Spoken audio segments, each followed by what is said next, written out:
Elle aimait les cheveux et elle savait clairement manier les ciseaux, c'est la raison pour laquelle elle en avait fait sa carrière. Donc, lorsqu'une cliente particulière est arrivée, elle a eu du mal à contenir son choc, mais elle l'a tout de même accueillie dans le salon avec le sourire. Avant de commencer, pouvez-vous donner 1000 likes à cette vidéo s'il vous plaît, appuyez sur le bouton « J'aime » et abonnez-vous à la chaîne. Maria a commencé à travailler comme coiffeuse bien avant d'avoir terminé le lycée. Elle avait toujours eu un don pour faire sourire les gens avec leur apparence et avec la coiffure, elle pouvait le faire. Elle a commencé à aider dans son propre salon pour gagner rapidement de l'argent au cours de sa dernière année. Lorsqu'elle est allée à l'université, elle savait qu'elle voulait se concentrer sur la coiffure, mais elle ne savait pas combien cela impacterait sa vie. 2 ans plus tard, Maria a trouvé un emploi en tant que coiffeuse dans sa ville. Son rêve ultime était d'ouvrir son propre salon où elle pourrait explorer tout ce que la coiffure avait à offrir. Elle a travaillé pendant 4 ans, voyant tout le bien et le mal que son métier impliquait. Elle était confiante qu'elle avait tout vu jusqu'à ce fameux samedi matin. Ce samedi était chargé pour Maria et ses collègues, le salon était plein avec chaque coiffeur réservé pour tout le week-end.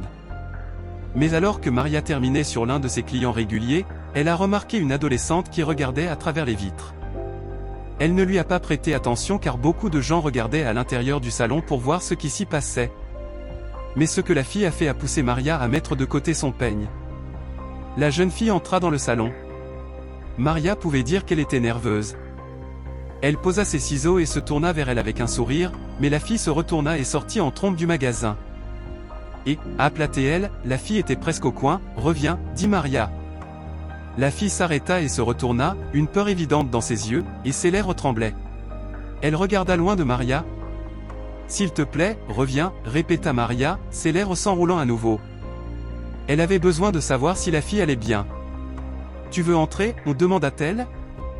La fille dit, alors que Maria regardait ses cheveux, qui étaient emmêlés et désordonnés avec des boucles épaisses qui n'avaient pas vu un peigne depuis longtemps. « Pourquoi veux-tu que je le coupe ?» demanda Maria, en voyant déjà qu'elle devrait vider son emploi du temps pour le reste de la journée. « Parce que c'est sans valeur, dit la fille. « Je suis sans valeur. » Ses yeux s'embuèrent de larmes. « S'il te plaît, coupe tout, prenons notre temps, dit Maria en apaisant. Nous commencerons calmement, travaillerons vraiment à travers les mouvements.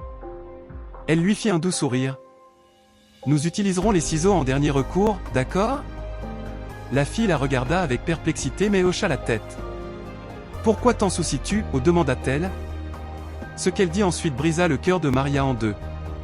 Elle raconta l'histoire de sa vie à Maria, expliquant comment sa mère était décédée il y a quelques mois et comment elle se dégradait depuis, se noyant dans les ténèbres qui semblaient toujours présentes dans sa vie. Il y avait des moments où elle se sentait si malheureuse, négligée et sans valeur qu'elle ne pouvait même pas se brosser les cheveux. Mais pourquoi voulait-elle les couper ? Il y a une séance photo la semaine prochaine et je ne pouvais pas supporter la douleur de me peigner les cheveux. Écouter son histoire brisa le cœur de Maria. Elle a vidé tout son week-end en arrangeant ses clients avec des collègues. Elle a travaillé avec la fille toute la journée, en traversant des heures de soins et de nettoyage, espérant pouvoir l'empêcher de couper ses cheveux. Quand la journée a pris fin, Maria a tourné la fille devant le miroir. Ils avaient réduit ce qui était autrefois une masse de boucles emmêlées en une boule plus facile à gérer de cheveux emmêlés. La fille sourit, son premier sourire de la journée, mais Maria savait qu'ils avaient encore du travail à faire.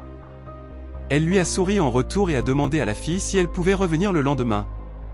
Maria n'ouvrait que rarement le salon le dimanche matin, mais c'était une occasion spéciale.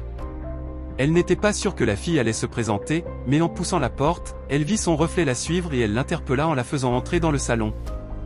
La fille était habillée différemment que la veille, elle avait échangé son jogging et son sweatshirt pour une robe bleue fluide, et ses cheveux noirs étaient libres. Semblait-elle plus heureuse ? Maria allait le découvrir. Maria reprit là où elle avait laissé les cheveux de la fille. Elle fronça les sourcils en se demandant comment procéder. Elles avaient fait tant de progrès, et Maria craignait que la fille ne retombe dans sa tristesse et son désespoir si elle en parlait. Elle a donc élaboré un plan.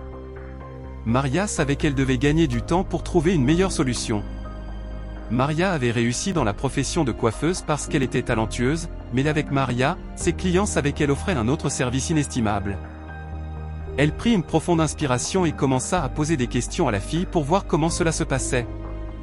Béréa était impatiente d'en apprendre davantage sur elle. Elle portait évidemment beaucoup sur ses épaules, surtout pour une personne si jeune. Maria savait que la pauvre fille traversait tellement de choses, c'était beaucoup à supporter pour quiconque dans sa position. Cependant, Maria avait également une raison personnelle de vouloir une aide. Maria avait autrefois eu des rêves et des ambitions, mais avait été contrainte de les mettre de côté pour sa famille. Maria a réalisé maintenant pourquoi elle avait ressenti une connexion instantanée avec la fille en regardant les racines abîmées de ses cheveux.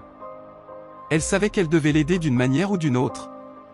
Alors qu'elle parlait, une idée lui vint à l'esprit. Maria a réalisé que les dernières touffes de cheveux emmêlés étaient trop petites et délicates pour être extraites sans faire mal à la fille. Cependant, si on les laissait ainsi, ils pouvaient également repousser et gâcher à nouveau ses cheveux. Maria a réalisé que si elle pouvait appliquer délicatement un traitement de lissage sur ces parties, cela démêlerait les cheveux pour elle. Ce ne serait pas facile, car les élixirs contenaient des produits chimiques nocifs et ne devaient pas être appliqués directement sur le cuir chevelu. Elle devrait donc être extrêmement prudente. En rassemblant certains outils de son métier, elle a mélangé certains des traitements et a commencé à les appliquer soigneusement aux zones touchées. La situation était stressante mais Maria a gardé la fille engagée dans une conversation tout en exécutant son plan avec la délicatesse d'un chirurgien. Heureusement, étant si douée dans ce qu'elle faisait, Maria pouvait travailler le relaxant sans en mettre sur le cuir chevelu de la fille. Avec un souffle retenu, elle l'a laissé se poser et attendu qu'elle commence à agir. Elle a tourné la fille vers elle et lui a souri en lui annonçant la nouvelle. Le relaxant a fonctionné pour traiter et démêler automatiquement les parties de ses cheveux qui auraient été trop délicates à faire à la main. Étonnamment, après l'état de ses cheveux quand elle est arrivée, ils étaient maintenant complètement transformés de la racine aux pointes. Maria lui a annoncé la bonne nouvelle. Inopinément, les yeux de la fille se sont remplis de larmes et elle a commencé à pleurer. Maria s'attendait à ce qu'elle soit heureuse et n'avait aucune idée de ce qui n'allait pas. Quand la fille s'est calmée et a expliqué, Maria a été soulagée. Les larmes étaient de joie quand la fille a dit à quel point elle était reconnaissante, personne ne lui avait jamais montré autant de gentillesse auparavant. Maria était extatique et a terminé le dernier bout du travail marathon.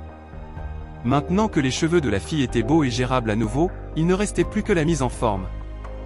Quand elle a eu fini, la fille a été choquée et Maria lui a apporté un miroir. Elle a coupé les cheveux au-dessus des épaules de la fille, a bouclé les extrémités et a ajouté de légères nuances de brun sable pour compléter la couleur bronze dorée de la fille. La fille a passé la main dans ses cheveux, en remuant les boucles douces. Elle a souri, les yeux remplis de larmes. Elle a regardé Maria et a dit « Je sourirai en fait pour les photos de mon école. Tu m'as fait me sentir moi-même à nouveau. » Finalement, Maria a réussi à ramener les cheveux de la fille à la normale et lui a donné une transformation gratuite en prime. Débordante de confiance renouvelée, elle était la star de la journée de photos. Après avoir entendu l'histoire de Maria, elle et la fille sont devenues de proches amies. Maria a parlé à son patron et ils ont permis à la fille de venir au salon après l'école pour travailler comme apprentie coiffeuse. Après tout ce qu'elle avait perdu dans la vie, sa transformation a fini par lui donner de nouveaux cheveux et un nouvel espoir pour changer sa vie.